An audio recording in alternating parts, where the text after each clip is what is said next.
suis prêtre. C'est mon évêque qui m'envoya au camp de Noisy-le-Grand, dans la banlieue parisienne. J'y suis venu pour la première fois le 14 juillet 1956.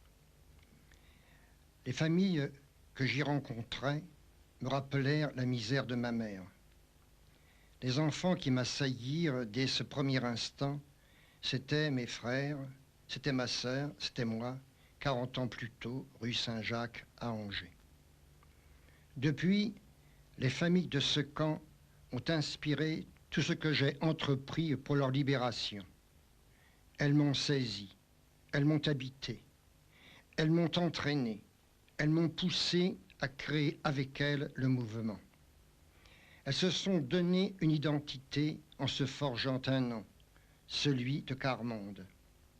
En ce 14 juillet 1956, j'étais entré dans le malheur. C'est ce jour-là que je me promis de révéler ces familles à la société, d'obtenir pour elles des logements décents, du travail pour les adultes, un métier pour les jeunes, et pour les enfants, des écoles où l'on apprend enfin. Ce fut aussi ce jour-là que je décidai du chemin qu'il me faudrait prendre pour que les familles aient une place reconnue et respectée dans le monde. Je devrais leur faire gravir les marches de l'UNESCO, de l'ONU, de l'UNICEF, du Conseil de l'Europe, du Vatican et du BIT pour y faire entendre leur voix. Grâce aux familles, je suis allé jusqu'au bout de cette route. Grâce aussi à des hommes et des femmes qui sont venus nous rejoindre. Ils étaient ouvriers, instituteurs, ingénieurs.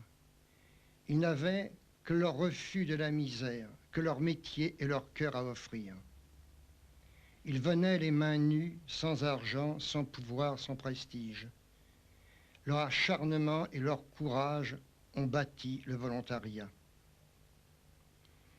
Face aux appels de détresse que nous recevions de toutes parts, les volontaires ont rejoint la misère à travers le monde. Ils sont devenus le fer de lance du combat que mène un peuple de pauvres et de misérables pour sa dignité et sa libération.